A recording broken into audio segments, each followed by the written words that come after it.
For sure, meron kayong mga fake friends. Oy, aminin nyo yan. It's hard to accept, but talagang totoo yan. May mga fake friends tayo. At talagang hindi mo yan maikakaila, ay talagang nagkakaroon tayo ng mga fake. So, paano nga ba natin sila makikilala ng mga fake friends sila? So, let's start with, not everyone smiles at you, magpangisingisi, is your. There are actually a lot of people stay sa imong kinabuhi for inconvenience. Unsa man na nga, buti pa sa. It means na they stay in your life as a friend, especially if meron silang nakukuha sa inyo, and may mga benefits silang nakukuha sa iyo as a friend. So, those are something like a red flags for a fake, which is talagang akala mo tunay silang mga kaibigan kasi todo ang suporta sa iyo. Pero once na nawala yung advantage na yon, yung benefits na nakukuha nila sa iyo, para ka ng, who are you? And especially if you're not useful for them, my God, who are you to? Suddenly, mawawala na lang sila na parang bula. And maybe sasabihin nila, example, gusto mong gumala. They will tell that they're busy. So, para-paraan lang yan. So, red flag yan sa mga fake friends. No, I'm not saying that's for everyone. But talagang may mga instances na. Sounds familiar, di ba? Nako. Huwag kayong makikipagkaibigan sa mga ganyang klaseng mga fake friends. So, paano nga ba talaga natin maiituring ng mga fake friends sila? Well, first and foremost, andyan sila, especially kung meron silang kailangan sa'yo. So, whether it's money matter or maybe some favor or maybe at least somebody to lean on, ay andyan sila always around you. But then, when time na talagang ikaw naman yung nangangailangan, it is very common na talagang bigla na lang silang nawawala na parang bula or sasabihin na they're doing something, that they're busy. That's some of the red flags talaga ng mga fake friends, iyang mga nagiging kaibigan natin. Another one is that they talk behind your back, which means pag nasa harap ay napaka-sweet, napakabait, pero pag ikaw ay umalis na, ay nako, talagang they're talking behind your back at iniipit ka pa nila at pinagsasabihan ka nila ng mga kung ano-ano to other friends or to other circle of friends of yours. So talagang isa yan sa mga red flags kasi ang tunay na kaibigan ay hindi ganyan.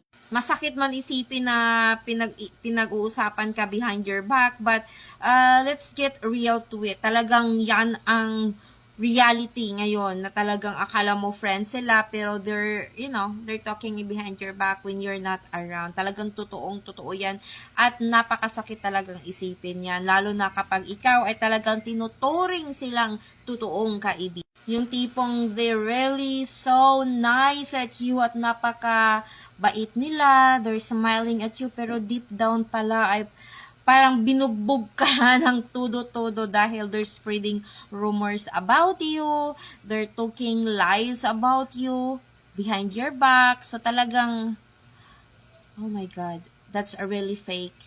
Napaka-fake talaga ang kaibigan na ganyan ang klase na pagkatao. Kasi kapag totoong kaibigan ka, hindi ganyan eh. Kasi even you're not around na ipagtatanggol ka ng totoong kaibigan mo, hindi yung pinag-iisipan ka pa ng masama, talagang tatadtarin ka pa behind your back. So, ang totoong kaibigan ay hindi po ganyan. So, malamang na malamang, ikaw na nanonood sa videong ito, ay, I'm sure, meron talagang nagiging kaibigan na ganyan na ganyan. At meron pa. Kapag meron kang milestone or something, success in your life, instead of them being happy for your success, ay parang ikinagagalit pa nila na nagiging ganito ka, na you have this kind of success. Talagang sometimes they bring you down, yung tipong baka chimpo lang yan, kasi talagang swerte-swerte ang buhay. Instead that they're genuinely happy for you, ay they're really yung tipong alam mo yun, yung napaka-common na, oh, wag kang magiging mayaman, wag kang magiging ganito, ganyan, kasi magagalit ang kaibigan or silingan. So, mga ganyang klase. So, talagang one of the red flags yan sa nagiging fake friend. Tas another legal basis na pagkakaroon ng isang fake friends ay yung pagiging inconsistent. Alam mo ba yung inconsistent? Yung tipong hindi always inconsistent, hindi palagi. So, as a friend, yung tipong minsan they are very nice to you, minsan they're so rude at you.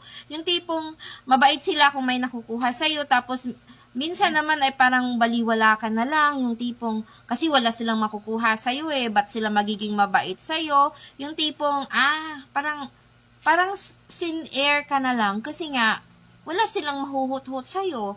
Tapos, meron na silang nakikitang iba na pwede sila doon mag-lean on, makaka-ask ng favor or whatsoever. Yung mga ganyan, pagiging inconsistent. So, that's really one of the legal basis na talagang yung friend na yan ay isang fake friends, not real. So, fake. Kasi, ang fake friends will always show you two faces. So, ibig sabihin, dalawa yung pagmumukha nila. Yung tipong, kung meron silang nakikitang pwede nilang sandalan na nahuhut-hutan, they're very nice to that person. At ikaw ay, who are you? They're not even, it seems that they don't know you. Pero kapag kayo na lang, ay talagang ang sweet nila, ang bait nila. So, dalawa yung pagmumukha. Two faces nga, diba? Kasi nga, one is fake, one is parang hindi fake. So, parang gano'n. So, paano nga ba natin i-handle yung mga ganitong klaseng tao? So, if I were you guys, distance yourself to a fake friends. Bahala na kung madaming gusto makikipagkaibigan sa iyo, pero mga fake naman sila. So, ay naku, wag na. Bahala na kung kakunti lang ang iyong magiging kaibigan, pero at least totoo. Yun lang yung lesson dito sa pagiging, to have a fake friends. It's like quality over quantity. Wag na wag mong iisipin na dahil napakarami mong kaibigan ay totoo lahat yun. No, no, no, no. Bahala na kung talagang kunti lang ang magiging kaibigan mo, as long as quality naman sila. Ibig sabihin, they're true friends. So, kagaya ko, I have few friends na matatawag ko kasi yung akala ko ay mga friends, yun pala ay mga fake friends. So, talagang based on experience yan. So, hanggang sa muli, sana meron kayong natutunan sa panunood ng video ito. Bye!